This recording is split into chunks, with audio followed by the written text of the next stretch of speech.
Got it. Very cool. All right. Hello, everyone. Thank you so much for joining the Region B Comprehensive Local Needs Assessment session for the upcoming 22-24 Perkins and Next Gen grant cycle.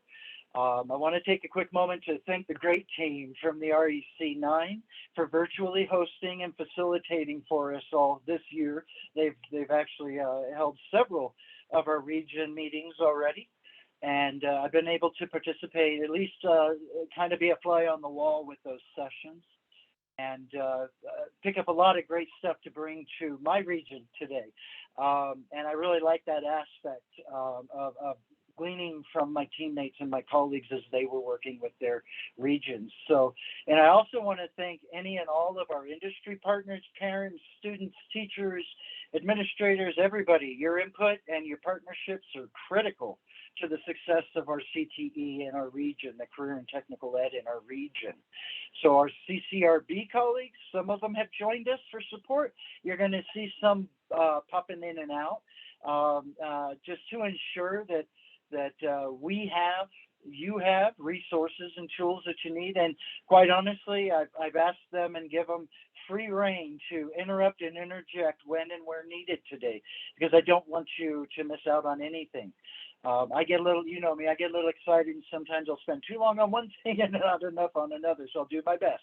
I do have some scripting to try to keep me on task for us all today. So we'll see how well that goes. As we go through today, what we're looking at, some of our goals, and I'm not going to change the slide just yet. I just want to touch on the need to create strong CTE applications, strong programs that are leading to transformational CTE programs of study that align to program or post-secondary and or careers for our students in our communities. So these are, let me see if I can advance. There we go. So before we dive in, let's kind of establish some group norms to help us stay on task with these this important job that we have to do today and ongoing. Just so you know, this isn't the end, right? This is kind of the beginning. So we're going to start with CLNA. We're going to continue to build this as we go through the school year, right? Until we have specific deadlines and deliverables that we have. We're going to discuss that today.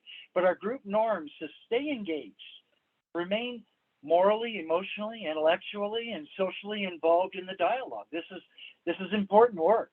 And the only way it can be transformational meaning it can carry on without us if we fall into a gopher hole, right? This is our task to really build it so that it's sustainable. Experience discomfort. Identify what is challenging to you, your programs, and why. This is a conversation that sometimes we don't want to have because we don't want to admit it, right? We don't want to see that. And whether it's conscious or subconscious, but it's something we have to pay attention to so that we can make a resolution, we can make improvements and create these programs and sustain these programs with what's needed.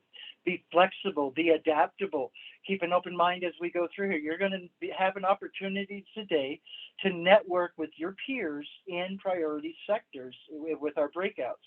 So open yourself up to that dialogue. Find out who has what working right now that may align to your programs. And if they're a peer high school, a district next to you or across the state, by all means, you're free to reach out and say, hey, I'm doing something similar or the exact same thing. What's working, what's not, right? Speak your truth. Be willing to share your personal experiences, your and expertise, your skill sets. My gosh, folks, think about who we have in this room, right? And that's why I love doing what we're doing, because it's not all on my shoulders. We work together very well. Trust me, a lot of you, we speak almost on a weekly basis, right? We want to work together, collaborate together to build New Mexico into what we're looking for it to be, right? Expect and accept a lack of closure. So as I mentioned before, this isn't the end, this is the beginning. So disrupting and eliminating inequities requires ongoing dialogue and direct action, and this process is a work in progress. So we're going to dig a little bit deeper into this as we go through today. who and why. So let's talk a little bit about requirements, the importance of the CLNA and the requirements of Perkins. So who should be here? Well, it's an opportunity for us to connect with the community and the industry business partners to ensure that we are providing programs that are needed. Stakeholder feedback is crucial to building strong applications, implementing the programs to industry standards so our students are able to literally transition out of what they're learning and into their job, right? Creating strategic plans that are sustainable, transformational for our students to participate in and become completers with industry recognized certifications, credentials, and or aligning to post-secondary programs. Again, this is a requirement of Perkins and Next Gen grants. So networking with our peers, our post-secondary members of your CTE Program of Study Advisory Committee members throughout the entire year is also a requirement. Our minimum is twice a year. We'd like to see that happen even more frequently so that, quite honestly, we can allow our advisory committee members to review our performance with us, to make necessary adjustments to the program if needed, and ensure, again, that we're providing industry standard education, right? We've had these conversations in the past. So, again, I'm not going to go, why are we here? We know why we're here, our local needs assessment, but let's talk about that importance of. So, as we're going through and doing not only a course audit to ensure that the courses that we currently have are aligned to our approved programs of study. But also, again, I'm going to repeat this over and over today, is we already have built a solid foundation over the past 2 years with our Perkins 5 launching in 2019. So our last cycle, we really did kind of jump into it and kind of figuring it out. So we've got a nice foundation. Now let's start building the structure on top of that. And that's what we're looking at here. What are some of the important areas? As well, obviously student performance, right? We're going to be looking at enrollment data, possibly even more so into the opportunity gap analysis, so that we can see and make data-driven decisions as we move forward in our programs, right? We're looking at labor market alignment. We're going to talk about that today. A lot of you joined us in the pre-planning meeting. You already know where we're at in priority alignment. Programs of study, we're going to talk more about that as we're aligning. You kind of see where I'm going with that term, right? Improving equity and access. So I'm going to share with you some regional data today that's really going to make you happy. It made me very happy. So we'll talk more about that here in a little bit. Recruitment, retention, and training of CTE educators. My gosh, grow your own, right? We have a bunch of resources for you. Not only that, but we do have some additional funding. Y'all heard a state the teachers' raise was implemented, the increase in pay there as well in this last legislation. That was huge. I almost jumped up out of the chair when I read that. So thank you to our legislators there. And then our summaries towards the end. We're going to talk a little bit more about timelines, deadlines, and deliverables that are due throughout the year and the cycle here in just a little bit. But let's move in now to talk a little bit more about Perkins 5. We also have some training events that are coming up very soon. We'll get you that information towards the end of the session today. So in Perkins 5, the law does require us more input from diverse stakeholders. So as I mentioned, not only during the CLNA, but as members of your advisory committee for each of your programs of study. We're teaching different things, right? So we're going to have a committee for each individual program of study, and these are the important folks that we need to have on board. Let's see, to be considered a CTE concentrator, a student must complete 2 courses in a single program of study. This is, again, in our approved CTE programs. I'll get you some of that information here in just a little bit to give you the ability to review those if you don't already have it. Most of you have it because you were in the pre-planning meeting, some of those links and resources. So have those at your hands today as we enter into our breakout sessions. And programs of study must culminate in industry certification or post-secondary credential for higher education. So again, these are the requirements of Perkins 5. So in this cycle, we are going to be focusing more on that to ensure that we're actually providing CTE programs of study that are successful, okay? And we're focusing on employability skills. We're going to talk more about that when we receive some feedback from our statewide industry sessions that we had. We'll talk more about that here in just a little bit, with a strong emphasis on work-based learning opportunities. So linking our CTE programs to internships and apprenticeships. So we'll talk more about the feedback that we received from our industry partners. That'll enable us as well to focus more on that during our breakouts today. How can we put that together? That is one of the questions that we have for our breakouts for y'all to talk about today. So here's our goals, or our agenda rather. We're going to talk about goals. We're going to talk about submitting a quality application. This is kind of sprinkled throughout the session today. We're going to discuss our regional priorities, as I mentioned before. And we're also going to be exploring our programs more in depth, as I mentioned in our breakout sessions, with specific regard to our priority sectors. So we'll have three breakout rooms in one session, one for each of our priority sectors. We'll talk more about that here in just a little bit. And then working on during your breakout sessions is setting a collective goal for program improvement. So again, as I mentioned before, talk about what works and what's not working, right? What's working for you and what's not working for you. And again, we've got all of our peers here. We're all in essentially doing the same thing, right? Just in different programs or priorities. But we can collect that information and share our knowledge with each other during our breakouts. All right, so let's get started with our goals. So here's what we're looking at. Determine regional funding priorities. So again, our LMI, our labor market index information is already provided that for us, as I mentioned before, if you were in the pre-planning meeting, but we'll talk about it a little bit more here in a second. Build strong, high-quality applications. You see the trend going here. We really do need to drill down and really become concise in what we're doing. And then determining what programs of study and to implement in the association. We're not called the consortium anymore. It's called an association. Region B is all we really say, and or in your individual schools. So those are some of the goals, but what is needed for high quality application? Let's chat about that for just a quick second. And again, you're probably like me, scribbling down as fast as you can. Don't worry, we'll share out the deck, the PowerPoint and the recording for you as well. I really want you to focus in on what we're talking about today to help feed your conversations and your dialogue here in a little bit. So taking a quick peek, 6 elements to consider for quality application. So priority alignment.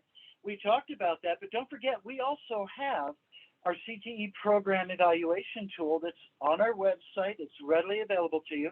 If that's something you haven't seen, send me an email and say, I'd like to get the link to this. But don't send the one email yet. We may have more that you want to email me asking for, so start that email and keep it going throughout the session. But we're also going to be looking at program size, scope, and quality evaluation. You're going to want to break down the data and really look at not only the CTE program evaluation, but the feedback you're receiving from your stakeholders in your advisory committee, as well as the data. So that's an all-encompassing, really a solid review. Is it working? Is it being successful? Are there opportunities, or are there challenges? So again, we want to see that. And again, what's working, what's not working. So student performance evaluation tells us a lot. We'll talk more about that as we're looking at students who are participating versus students who are completers. That's a big difference and a big shift in our data. We're going to talk more in a minute on that.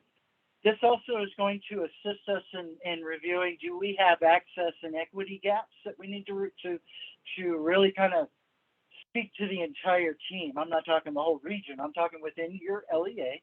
And by all means, reach out to me. The other hat that I wear is our civil rights coordinator for public ed, and I'll definitely join you in any conversation you have to identify those gaps, and then what can we do to resolve and close those gaps. So reach out to me and my peers as well if I'm not available. One of the other important areas is educator training, recruitment, and retention. We've mentioned that before. There's a lot of resources out there for us, but at the same time, it's that grow your own. What are you doing for your instructors today? What are you doing during this cycle to retain them, make them feel supported, actually support them, and let them know they're being supported by providing what they need, those tools and resources they need, rather than just going down the shopping list. Oh, I need a hammer, I need this, I need that. That's great, but that's really not. Think about, is that the best use of your funds, right? And then, of course, program implementation and completion. So again, when we implement a program, what are we doing to follow it through to the end, and also follow our students through to the end? So as you're thinking about all of this, you're kind of dotted lines, solid lines. Who are the teammates, team members at your LEA in your school that you should have brought into this loop of yours? So we have our CTE directors, we have fiscal financial managers right at the school. We should also have counselors, teachers, and all those that I mentioned before. Receive that feedback and accept it. That feedback is critical. We won't know it's broke until we can't fix it if we don't know it's broke. And that feedback is going to tell us where we have those opportunities. Let's move into now and take a quick peek at how CTE has evolved and what we have today for our students and our communities. So on the left, you'll notice that we do have what was once called vocational ed or voc ed, right?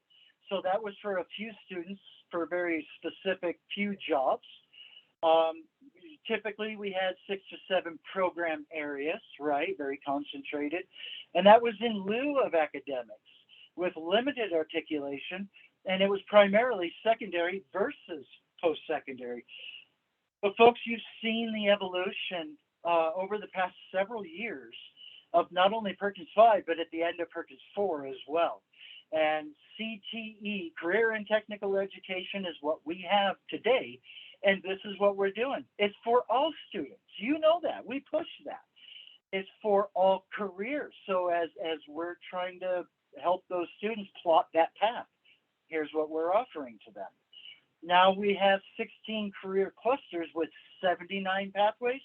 You do have some work cut out for you if you haven't nailed down your approved CTE program. But don't forget, 79 pathways within our priority sectors. There's got to be something that is the absolute perfect fit for you and for what your students are looking for in your community. And it's going to align and support academics as opposed to, leaving primary core out of it, right? This is incorporate. So we have inclusion of math, reading, science, so on and so forth, etc. In the portable credit, again, where we had limited articulation, HED and PED is currently working on more articulation, more portable credits. And again, finally, requiring secondary and post-secondary to work together to align these programs. And we're going to talk more of that today. So that was, again, just a kind of an evolution, if you would. I like that term because we're seeing a lot of it even as we're going through. So we've been doing a lot, I should say we have been doing a lot over the past few years, creating a solid foundation, as I mentioned before, and we want to continue to build up from there. Some of what works has been going on, and some of the work, I should say, has been going on statewide with our industry and business partners, as I mentioned before. We had several sessions to meet with them in the priority areas. And what I'd like to do now is just kind of take a quick little snapshot of that with you. So Denise Ojeda with CCRB, she met with our skilled trades folks throughout the state, and we were able to gather, basically 5 bullet points from them to say what is needed, what are you looking for, and how can we help? So theirs is opening lines of communication between education and industry. We had several industry partners that were like, hey, I'm in this area and I really want to get over there and do that. We've got a lot of opportunity for interning and apprenticeships, and we can bring some folks to the schools and so on. So we're trying to connect those dots, right, and help you folks out there. They're looking at the need for employability skills, is again those people skills. The students are coming out and entering career with the technical skills, but we need more people skills. So we have a lot of those resources, and we'll talk more about CTSOs and how those can support that area as well as we go through today. And then more opportunities for collaboration, again, similar to bullet number 1.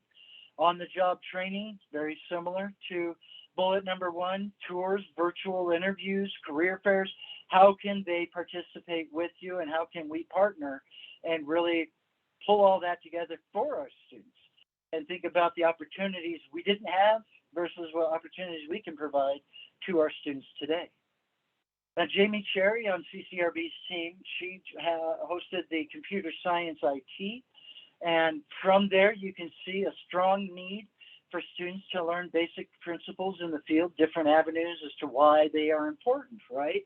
Employability skills, we have a very similar need there. Again, those people skills, as we call them, soft skills, if you would. Communication with students, partnerships, and internships. So again, having the advisory committees and meeting more than twice a year, just because that's required. If you meet more frequently, you're going to discover we will probably lose a lot of these bullets because we're having those conversations and what's needed stakeholder feedback so that we know what's happening. Breezy, who's on the call today, she hosted the health sciences. So here we have a need for qualified applicants, more career exploration, and education of various jobs. What was discovered there, along with the other two, was that students weren't aware. Some of the feedback we got from the students or from some of the other events that we've held was that I didn't know I could do that. I didn't even know that was a possibility, right? We get the students connected with industry and they can have those conversations. Students interested in the space industry. And I want to go out and, not go out into space, but I want to be I want to be in Houston Command. They're afraid of heights. Well, they need to know what options are available to them. I was just using that as an example. So again, basic skills knowledge, video interviews, after school, summer internship programs. See, again, the industry itself is reaching out and saying, can we do this? Can we still participate even though we're in COVID, post-COVID, hopefully soon? We just got the announcement in the email today. There was a press release, the governor's lifting mask mandate as of 1 o'clock today. Woohoo! I ditched mine. I didn't throw it too far because it may come back. I don't know. And anyway, collaboration with schools and to provide support, like I mentioned, they're all there. They want to help. They want to participate, primarily because of the pandemic situation that we're in, right? They've lost a lot of employees. Some of our areas, like in skilled trades, we've been talking to union representatives and so on, that a lot of their employees, a lot of the craftsmen are aging out. They're retiring. Can we get them as teachers? Can we, what can we do to backfill as those folks retire? We're going to be losing a lot of mentors in the field as well. So we really do need to drill down, get a hold of those people, create the relationships now, so that we have them on board. And of course, that last one on the right, hey, that's just me. If you didn't know, I oversee CTLP, student or career technical leadership here it kind of oversees all of the CTSOs in the state. I also oversee law, protective services, corrections, and security cluster, and the transportation distribution and logistics cluster. I also oversee special education, the civil rights coordinator, and equity here in the state. So again, as your coach, reach out to me. I'll share my contact information with those of you who don't have it at the end of the presentation today. All right, move on. Talk about those employability skills, and I apologize for the fine print. But again, we'll share this out to you. Let me go through some of this. So CTSOs, Career Technical Student Organizations, that is a very, very useful organization within, whether it's skilled trades, it's DECA, BPA, so on and so forth, HOSA.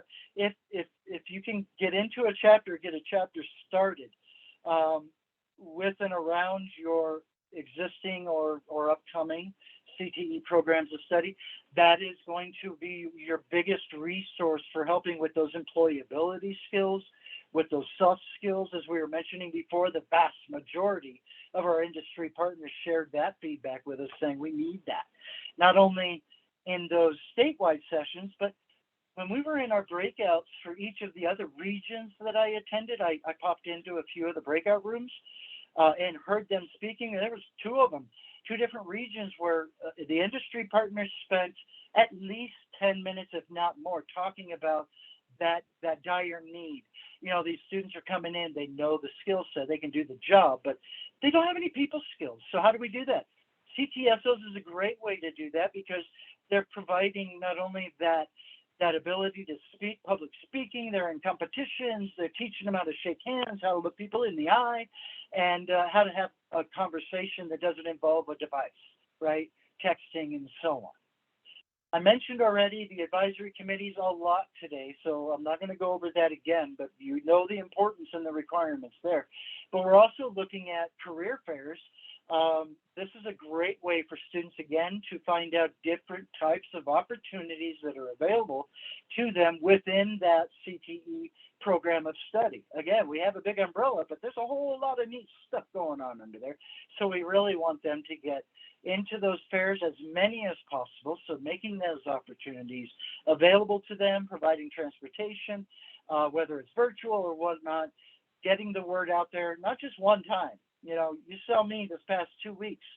You know, we'll send one email and that one's probably gone, or it didn't get read, or accidentally deleted, or whatever the case is. Send several. Keep sending it out.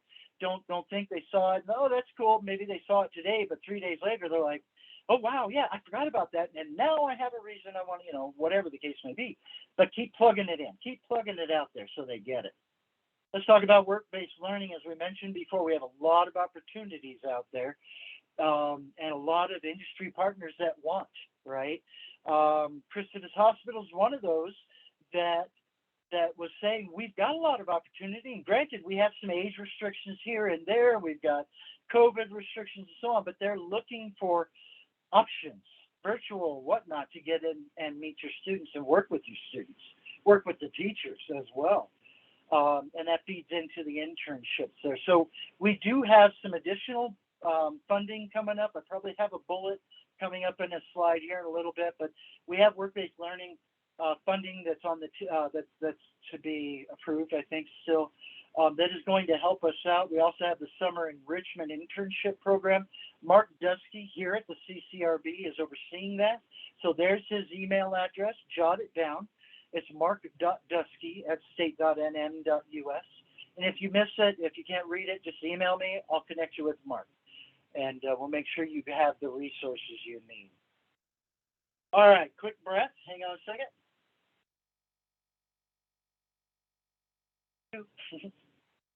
Let's change gears for just a bit to review some of the successes and some of the opportunities that we have in the region around our CTE enrollment equity by looking at some data points specifically important to the Yazzie Martinez civil rights case. So as we were going through and looking at 4 specific categories, the governor and Yazzie Martinez identified.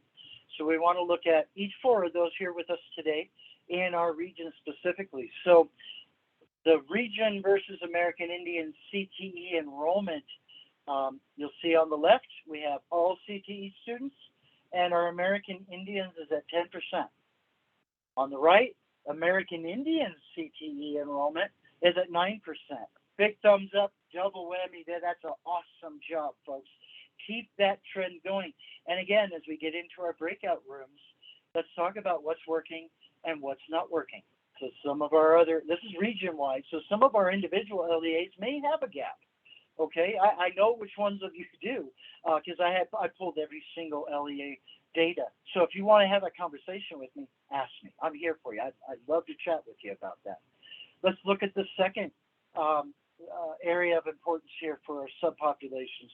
So here we have our demographic CTE enrollment. We're looking at low-income students versus total low-income CTE students, and we're almost mirrored there. We are mirrored there again. So again, great job in that respect. I also want to point out total English learners versus CTE English learners. So again, look at this. This is great work, and I got to give you kudos for that. That, as Alex said, the attaboys, right? Great job doing that.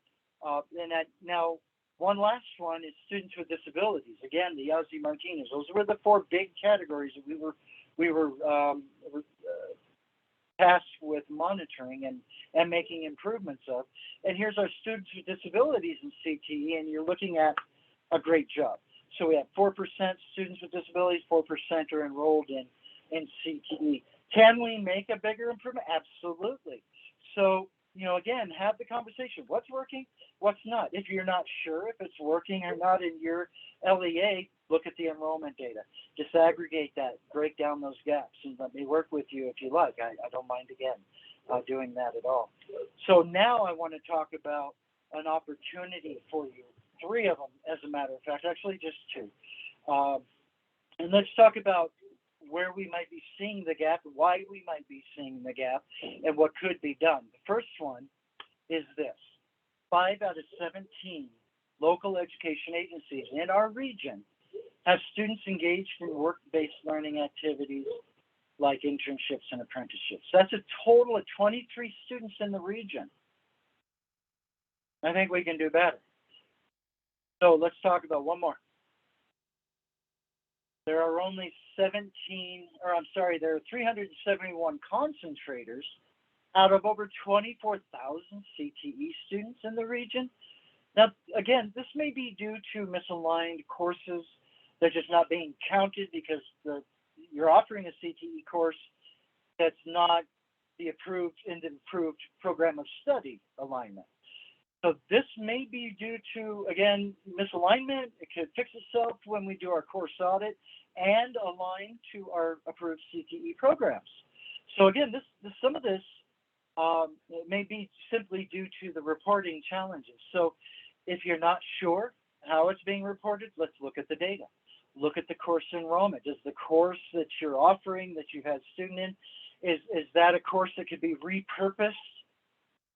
Basically, they're teaching the same thing. It's just under the wrong course code, right? Can we recode that?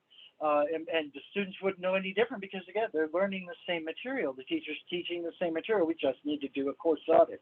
A lot of times, that's truly what we need. Okay? All right.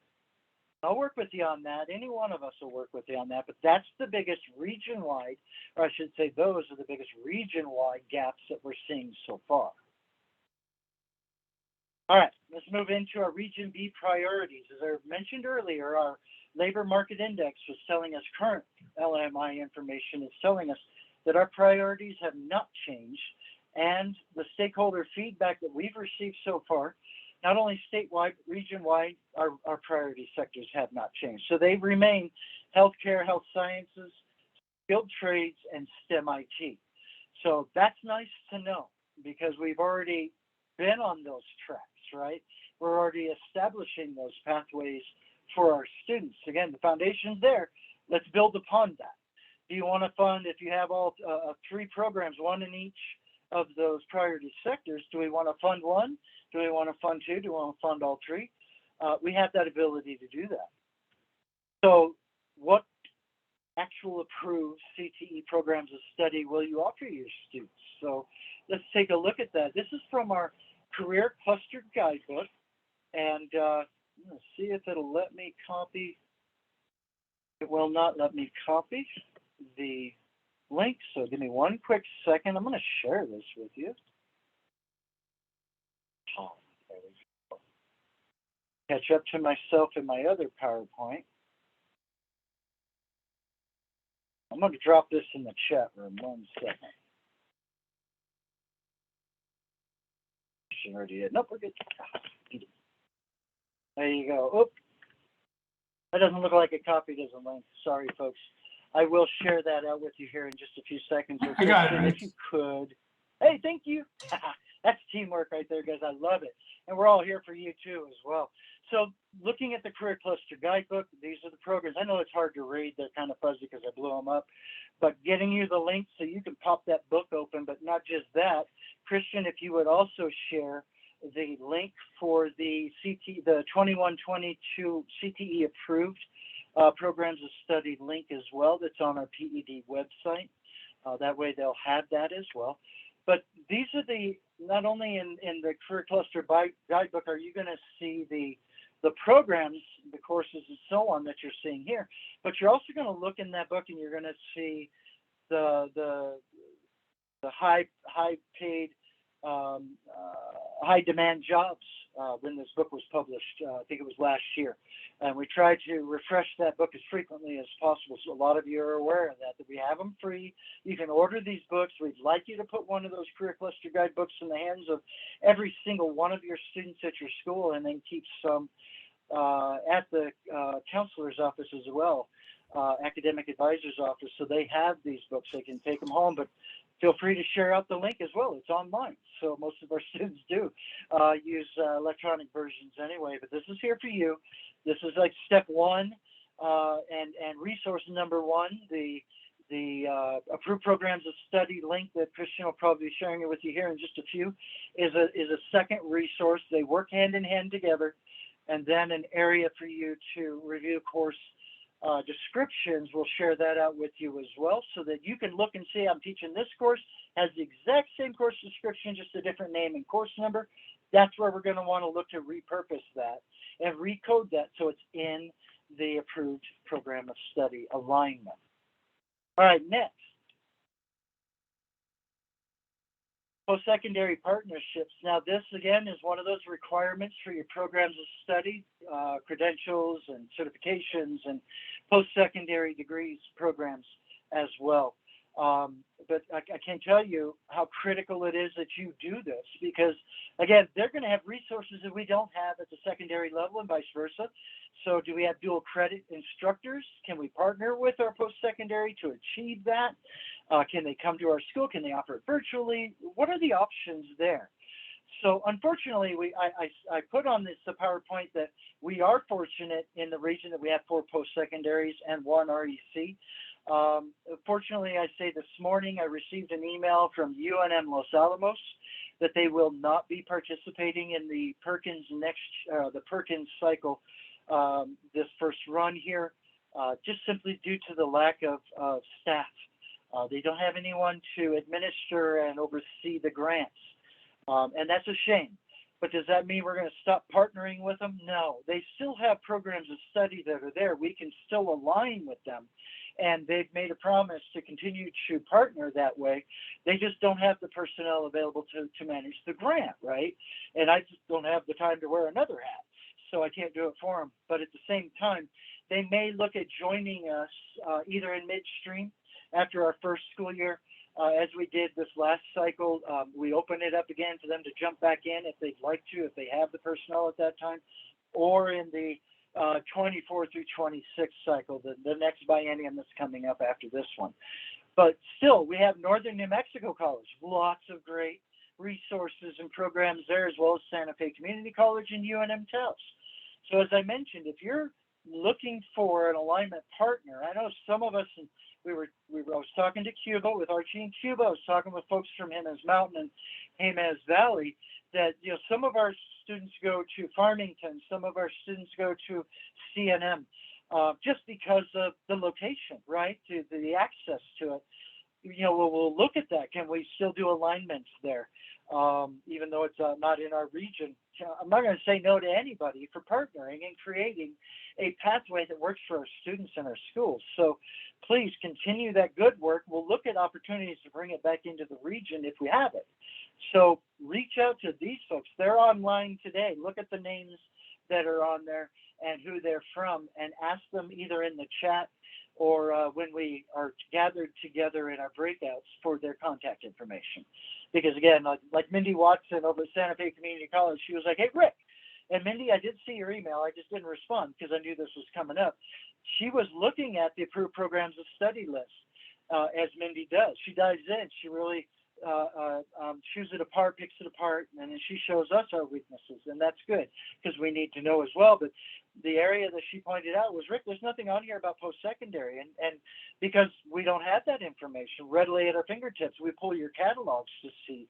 So this is where the partnerships come in, and this is where your conversations with each other are going to be critical. How does my program align to yours? How do we make it align, or how do you make yours align? So on and so forth. That's going to be a hand-in-hand partnership to work together.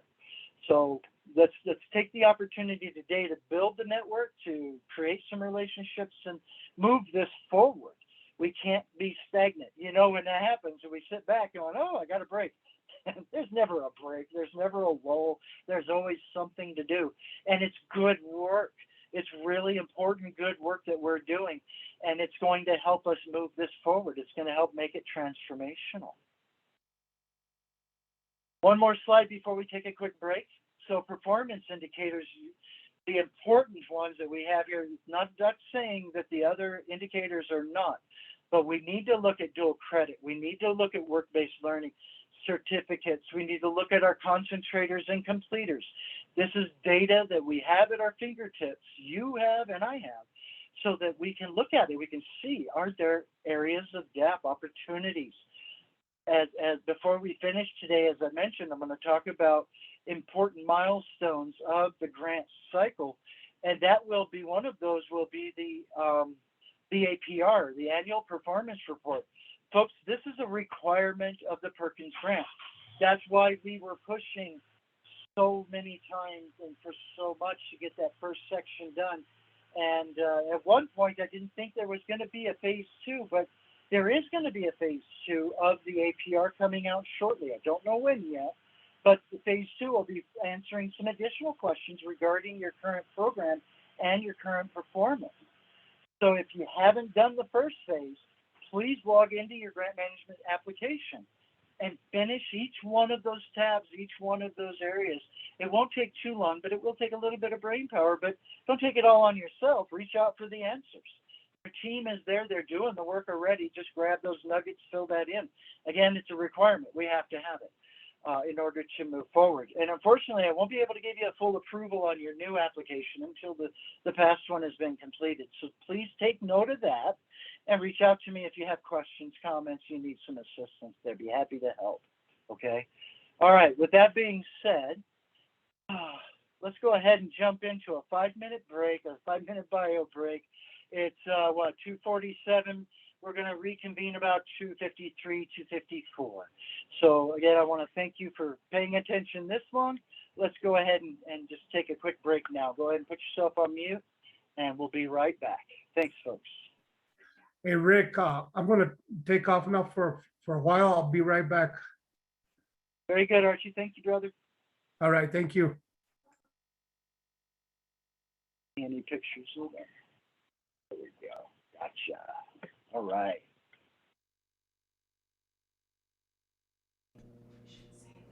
Hey, Rick. Yes, sir. You can go on break. I'll let you come back. No, it's okay. Go ahead, I'll Brad. let you get out of the garage. It's all right. What's up? I have the breakout rooms ready, so if you just tell me when to open them. I'll see your PO. So we're ready to go whenever you're ready. Once we come back, we'll have that one slide to talk about the report, Okay. and then we'll move into breakout. So, Break very time. good. See you in a minute. Be right back.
So Rick, are you there? I see you, but I don't hear you. Yeah. Okay, so I'm taking attendance. You had quite a few that came in that weren't on the registration. I have two people, I don't know how to say that, I don't know how to say that last name, Balone. They're on the very, if you click on participant list,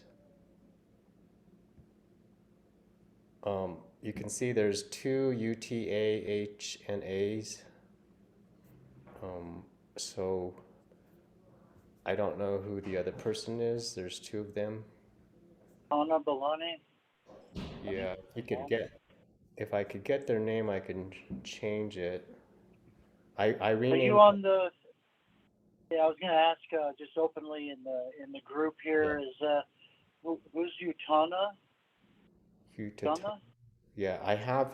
Unmute. There's, yeah, yep, under the U. So I just the PSA is the one person, but there's somebody else on her link. So they could just give me their name. I can rename them and put them in the attendance list. Not sure who that person is. Okay. Oh, there comes a Jacob. Yeah, I do have him on the list. So you have quite a bit larger group I then.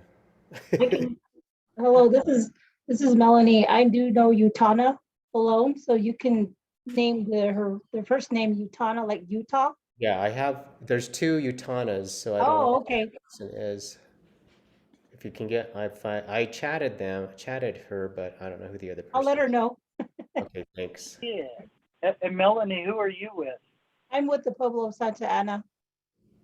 Oh, thank you, Pueblo of Santa Ana. That's what the PSA means. Thank you, Melanie. And thank you for joining today. Absolutely. Thank you. All right, folks, I think we're ready to get started back up here just to respect our time. To get back to my PowerPoint.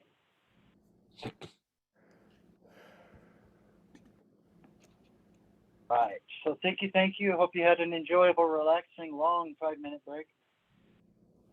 All right, so this is one report that we found that it was very important that we share with you. The report recommends how schools and districts across New Mexico can pursue comprehensive three-pronged strategy to support college and career pathways for all students. Let's talk about them real quick.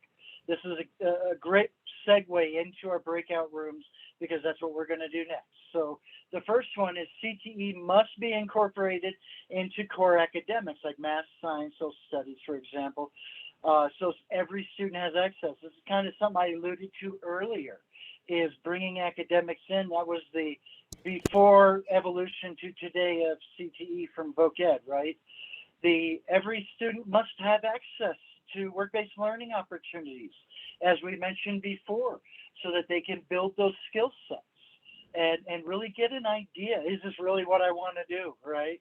I had a few jobs before I thought this is going to be really cool. I got in there. I'm like, this is so not what I thought it was going to be. Teaching wasn't one of them. I was the expectations were set very well for me while I was in school. It wasn't one of them. It was more in the military realm of the world, right? And then the last one that's going to help us in that three-pronged approach is every student must receive personalized support with attention to CTE, advising and accelerated instruction in reading, writing, and math. So again, this is the evolution that we're taking, the evolution that we've started, and it's continued, and it will continue to be more comprehensive for our students, right, in their pathways. All right. Let's move into talking about our breakout sessions. That's why I wanted to do the break before, because now we're going to give you 30 minutes. It sounds long, but I'll be honest with you. I've been in these other regional CLNAs, and we had 20, 30 minutes for our breakouts, and it just wasn't long enough. We have some amazing conversations in these breakout groups. And I know 30 minutes, it sounds like it's going to be a long time, but once you all get talking, you start sharing out, it's going to go quick. So don't forget, first and foremost, elect a spokesperson for your group so they can report out when we come back after the 30 minutes. I will be asking for each group to report out what's some of the amazing things you talked about, what are some of the challenges, and so on and so forth. So we'll talk about the questions here in just a minute. We're going to break out in 3 different rooms. You'll have the option. REC9, Fred will pull up a box that says, you can choose one of these breakout rooms. And these are specific, one for health sciences, one for skilled trades, and one for STEM IT. So please select the room that you're going to be focusing your attention on. If you need to, you're welcome to bounce around. But again, don't think of this as, I got to have this meeting today. We got to talk about it today. You can continue the conversations. If you feel the need for us to have another regional meeting similar to what we're doing today, let me know. We'll set something up. I don't mind. I'll pull together another Zoom session, and we can all sit and chat for another hour or 2 or more if we want to schedule more. I don't mind. It's important work. So links that you're going to need. You want the approved program of study that Christian posted. You're also going to want that Career Cluster Guidebook. And then let me see if Christian, did you give the link to the, yeah, there it is. Never mind, I see it. So I have those 2 links. They're on the PowerPoint, but I can't capture them. That's okay. So click on those 2 links, but in your group, and I'm going to copy my questions here real quick because I'd like to try to put them into the chat room for you. Nope, Fred told me I didn't need to do that because our REC9 folks, one of them will be joining you, one in each of the chat rooms, and they're going to display the questions for you to review. What I asked for here, what the expectations are is, do I expect you to get through all the questions in 30 minutes? No. Get through as many as you can, but find the ones that you feel are the most critical to talk about today with the peers that are in the room, with those resources you have in the room, and answer those questions, talk about those questions, capture them all so that we can continue the conversation later on. All right. So with that being said, I think we're in a place now, Fred, where we can go ahead and open up the rooms. So move out of there and let me stop sharing. Hello. Okay. There we go. Again, don't forget to elect somebody to be a spokesperson and take some notes there for us. There we go. So you have a different room on each of those lists. Did get, not so much bogged down in the weeds, but we got into the weeds and started talking about really detailed, specific stuff. And so I can see the need to do this more often and to spend some time and to follow up. So, I'll try to kind of report out as best as I can, what we talked about without the notes in front of me. We focused on the fact that there's significant partnerships between the national laboratories and a lot of the educational programs that are locally based, whether it be high school internship opportunities to get students engaged, or it's college programs that have internship and apprenticeship work bundled into them as part of the cohort program, like in machining. Machining is probably the best example of aligning CTE and in pretty high level academic CTE with a serious in-demand opportunity with opportunities for advancement, that go even beyond machining, but plenty of advancement within machining as well. So that's probably our best example of good alignment right now. Very good, thank you. And you were in the skilled trades session, right? In STEM, actually, STEM but IT, that's right. Yeah, but machining is housed in the engineering department, and so it's that There's some crossover discipline. There's a lot of Exactly. overlap. Yep. And when I was sitting in on the skilled trades, we were talking about how ag overlaps a lot of areas too. So yeah, we have some overlap. We have some work to do. Like Breezy was mentioning in the skilled trades session just before we were shut off or brought back rather, And by the way, we didn't get to elect a spokesperson, so we'll have to volunteer somebody. But anyway, Breezy had mentioned, this again isn't enough time. We're just starting this dialogue. So to Edward's comment there too, yeah, we definitely need more time and more frequency to visit together and to meet and have these dialogues. So be happy to set it up for you if you need me to. I don't mind at all. So you all just let me know when, where, and how. So thank you so much for sharing out from STEM IT. Which group would like to go next? Healthcare or skilled trades? We'll go healthcare. And go ahead for healthcare. Thank you. Okay. You'll just have to give me a minute here because I find the right window. Okay.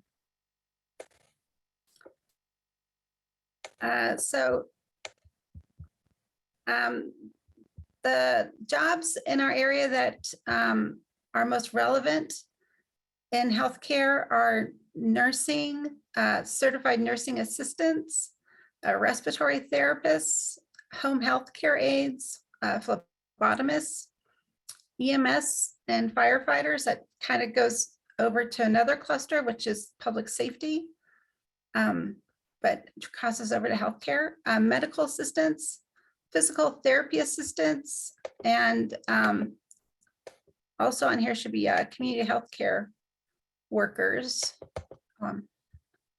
And I don't know, I can do this.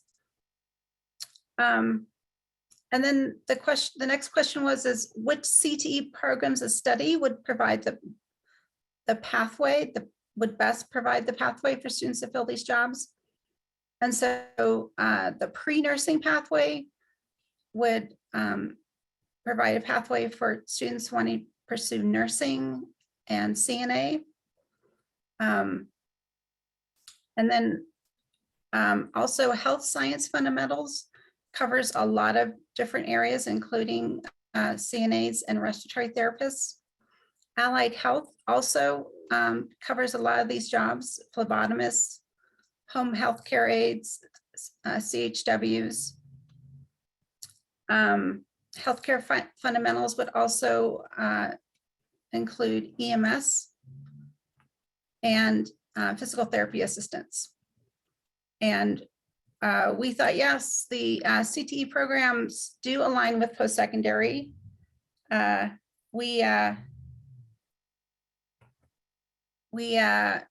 Most of us in the room were from post-secondary. And then the next question was, what are the work-based learning opportunities? Christus is really the only one that we're aware of that offers an internship for high school students. Although they're not offering it right now because of COVID. They said summer of 2023. However, there are dual credit courses available for EMS Basic, First Responder, also CNA, LPN, that provides clinical experiences. There is an age limit, so many of our students have to be 18 to take those certification tests. So it's something to keep in mind. And then in terms of doing advisory committee meetings, medical facilities, major hospitals, doctor's offices, including the public schools, the public workforce system, the WIO folks, Department of Workforce Solutions, Help New Mexico, also including our adult education folks at post-secondary, higher education, tribal representatives, also alumni or graduates of the program. And we would like the advisory committees to have a 2-year commitment. The meeting should be maybe 1 to 2 hours long, probably not any longer. Food always helps if you can meet in person. And then a minimum of twice a year. And I started to raise a thing, but then I got kicked out of the room, was it would be great if some of these meetings could be done for the whole region B, as opposed to all of us at each individual school asking the same healthcare representatives to go to 5 different meetings a year. All right, any questions?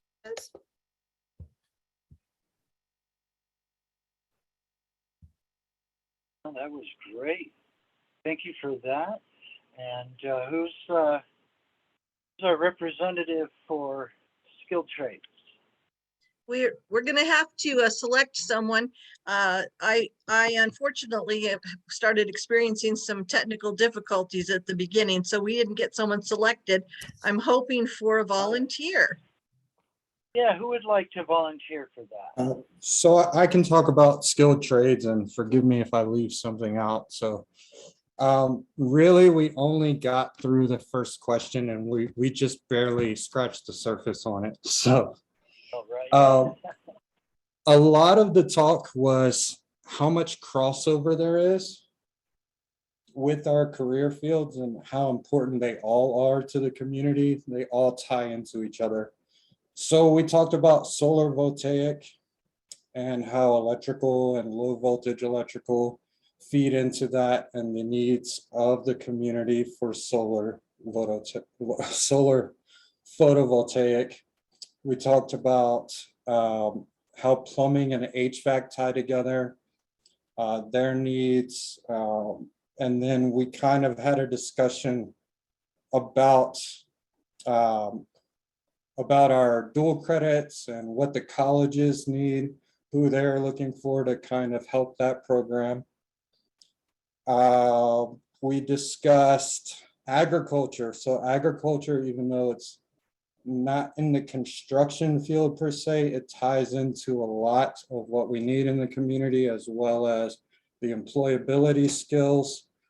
And with agriculture, it also ties into culinary. So then we have crossover there. So we kind of got in the weeds about it, but the idea was that all of our trades are tying in together and they eventually are leading into something that we can use to support the community or the employability skills, and that will support the community. So there's a lot to read here. If you want me to read it word for word, or anyone needs me to address any of that, please let me know. If I'm not on track, let me know that as well.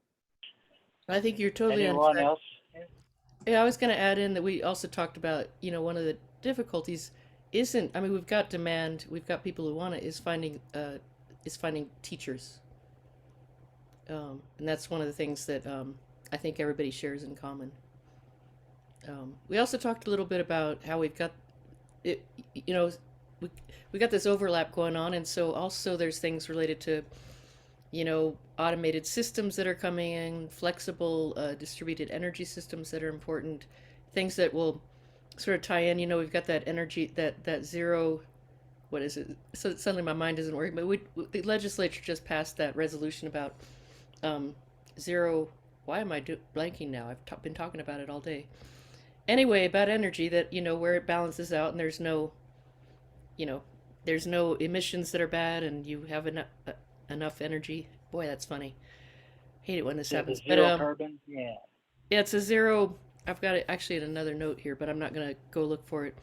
But tying in with that sort of resolution that we want to get by 2050, we don't want energy to be. We want to have energy available that's not doing, emitting bad things, but also that isn't costing us a whole lot. And that ties into sort of an idea of flexibility in terms of energy. So so in terms of skilled trades, you need electricians, but you also may need folks who understand all the different kinds of alternative power sources, hydrogen and solar and wind and all the different possibilities. So, sorry, you're getting me in towards the end of the day. So, but I thought I'd add that. That's okay. If Thank I could you just for throw in sharing there out. one more quick Yeah. thing. Go ahead, Mariah. I think we talked a Oh, lot too about, sorry, I think we talked a lot about replacing some of the jobs that we currently have open and looking forward. So if we can get these kids trained up to take the place, because we have a lot of people that are ready to retire in any of our CTE fields right now. So if we can get these kids up and ready to take those positions, it's going to support the community across the board wherever we're at.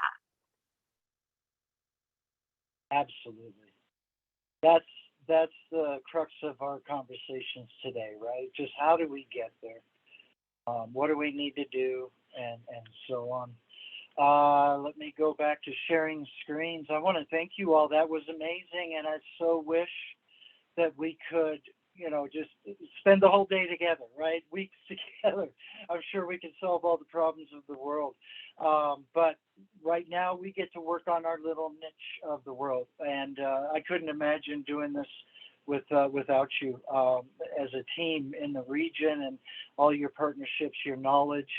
Let me go ahead and kind of wrap up just a little bit and talk about some of the next steps. If you don't already have access to the grant management system or the GMS, where we have the application software, you can simply request that by send me an email. Really, truly, only the CTE director, the Perkins CTE director at each LEA should have access to it. In some cases, we grant access to our finance and business managers as well, just so we can help out with budget and so on. You just don't want too many hands in there. As you can imagine, that can be quite messy, if you would. But request it, just send me an email if you need access to it. Otherwise, and I'll send you a link back and some instructions. But that grant management system will be opening about mid-March for the upcoming application. So it is a one application for both grants. And let me talk about that real quick. The grants that we are rolling out with is the Perkins grant, the federal grant for CTE programs, as well as the state Next Gen grant. The Next Gen is supporting CTE programs of study that we're funding with Perkins. There is also a little bit of flexibility in the Next Gen grant. I was chatting with Carol while we were doing the report outs privately. She was like, hey, there's no talk about educator training and teaching and programs and so on. So right now we're focusing on our 3 priority sectors, which we just reviewed. However, the Next Gen, as I mentioned before, it gives us some flexibility because we can use we may use up to 50% of the Next Gen grant for what is called the LEA choice. Anything that could be outside of our priority sectors, like educators, because again, it may not be the labor market information priority sector, but in our state, it is a huge priority. So if there's a program that you want to or like to support, educator program is definitely one of those that you could use up to 50% of your Next Gen money to either support or grow that, right? So keep that in mind as you're going through this. Don't feel dismayed. That, oh, well, I don't have enough money to do all my programs. Let's really hone in and focus on a program or 2 or 3, just really kind of keep it tight and niche so that they're successful.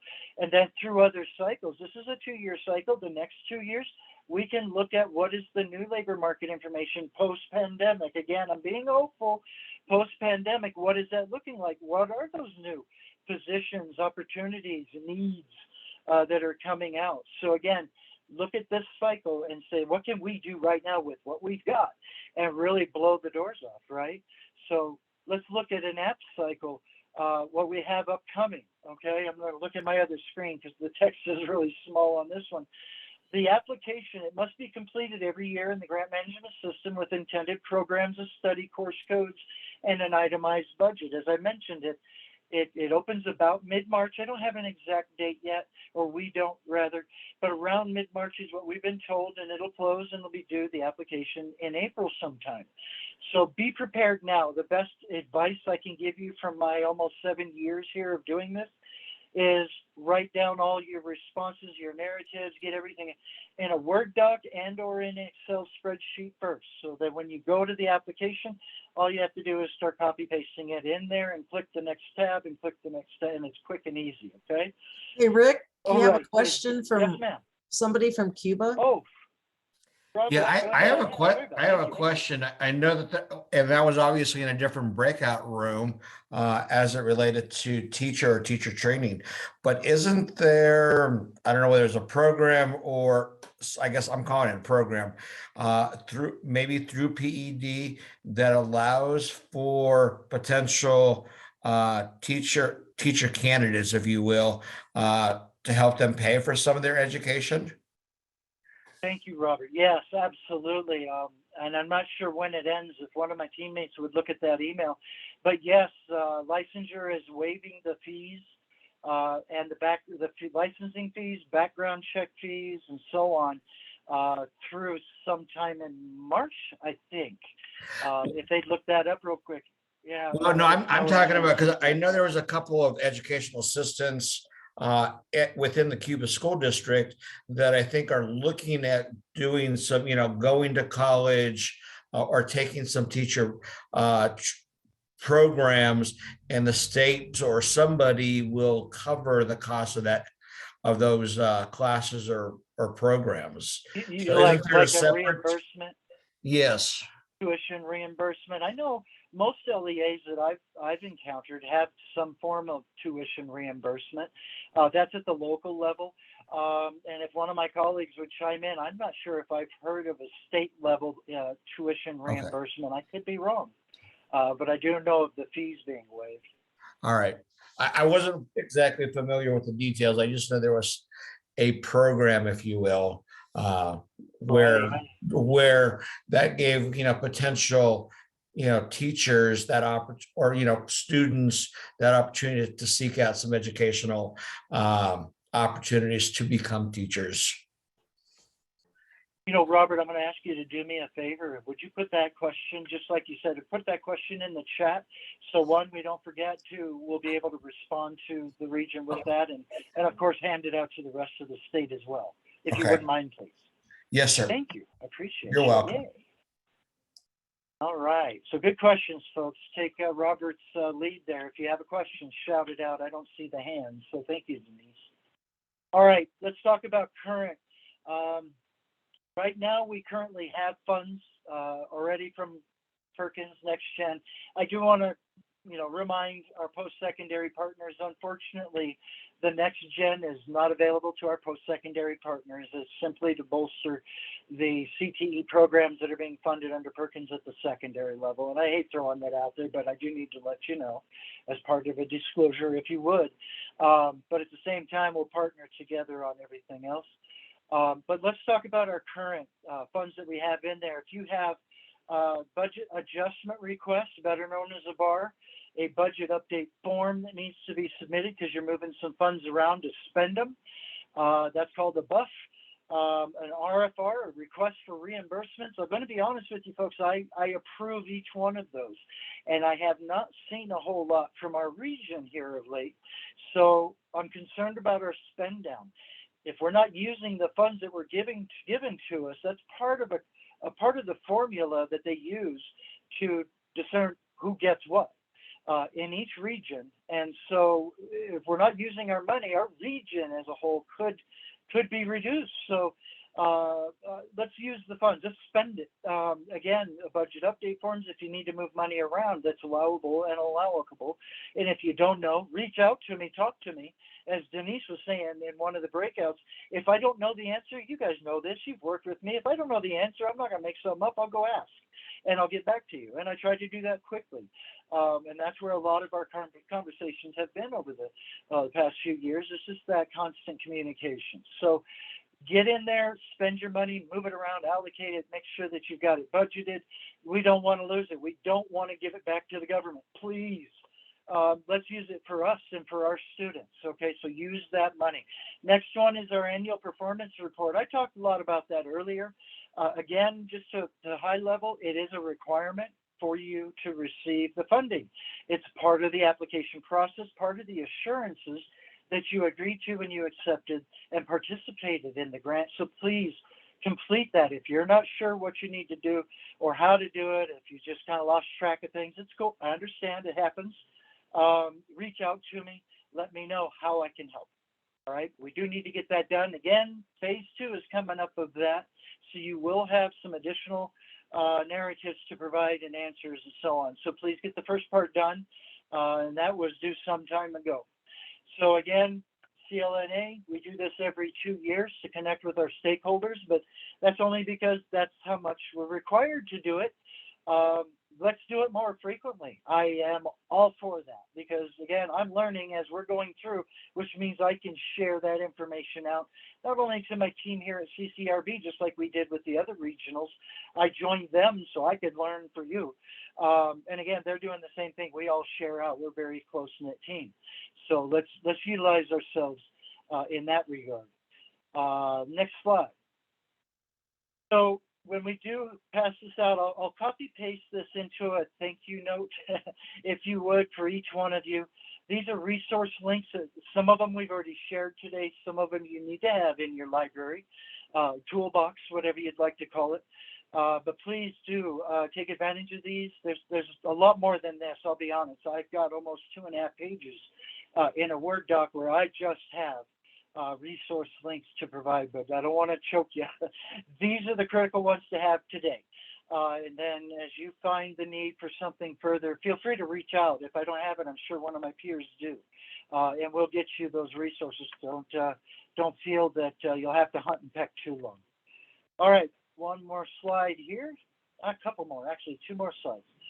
So there's some opportunities that are coming up that some of our folks are looking at.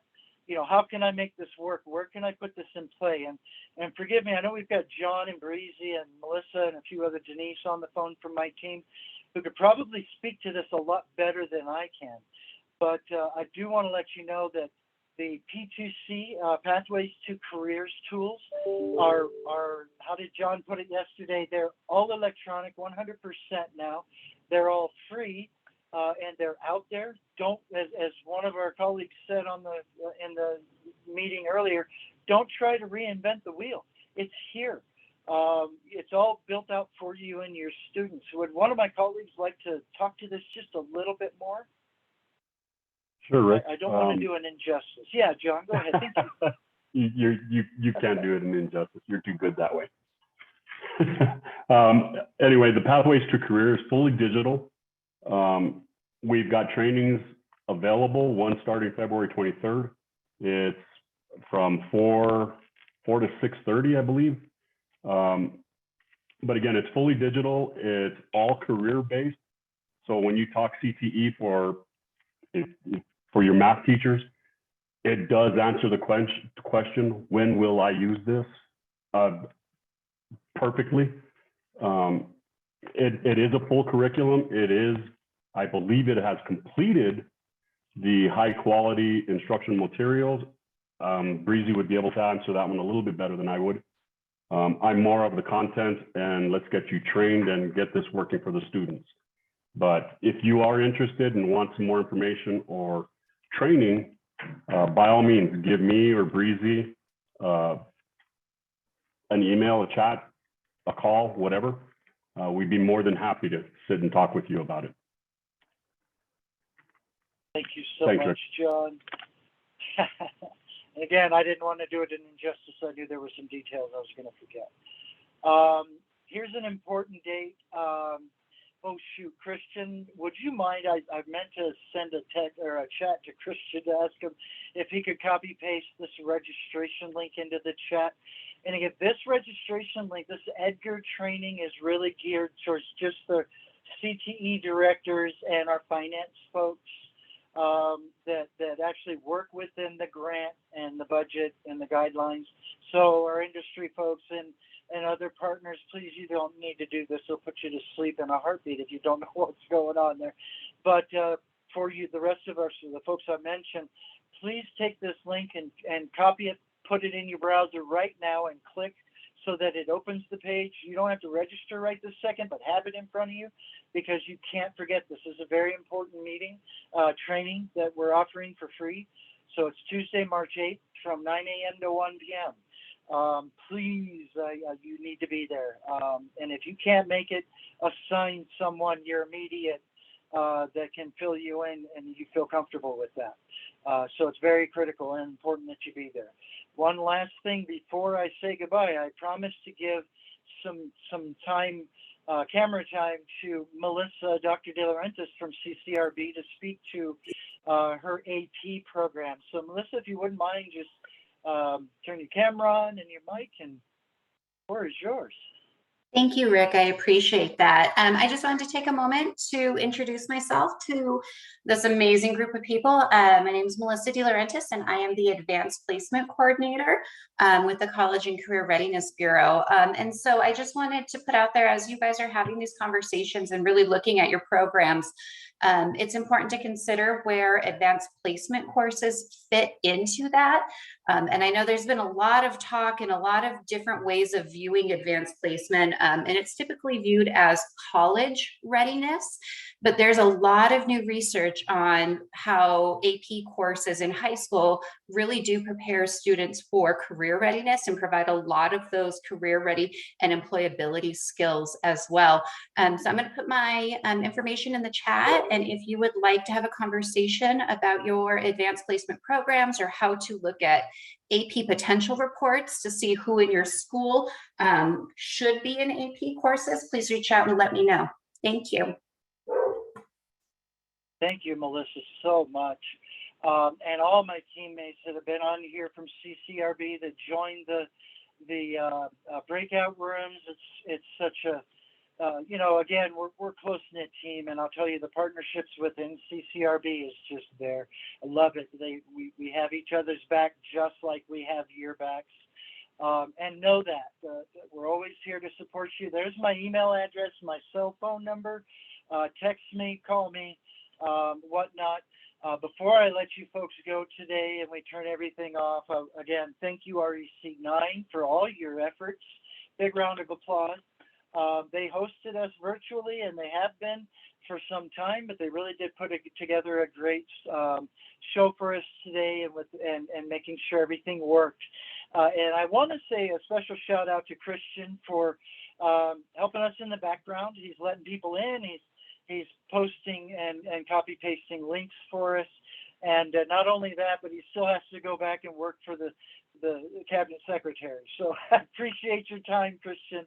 And really everybody from the team's work. And most of all, I want to thank each and every one of you for joining us today, giving us that valuable feedback. Again, send me an email, say, hey, we need to have this next month, once a month. However frequent, often, and I'll send the invite out to everybody. And we'll make this happen. I truly am passionate about that. Again, I'm learning, we're helping each other. And it's just upstream and downstream benefiting everybody. So thank you. Before you go, Christian is posting, I hope, I'm going to ask a favor, to post the survey at the end of today's session. Grab that link for me, folks. What did we miss? How did we do? Is there anything more? Again, this is your opportunity. Give us that feedback. And how you felt this went. Again, pros, cons, plus, deltas, however you want to put it. But we're right up on time. Our timing was perfect. My rehearsals went beautifully. And I hope you enjoyed it. I hope you got something out of it. And that you walked away energized and ready to do this good work, and you're prepared. So reach out to those who work here and tell them they missed a good show, but we'll be posting the recording as soon as we can so that we can send the links out for those who are unable to attend. Thank you so much. Have a great day, and we'll talk to you very soon.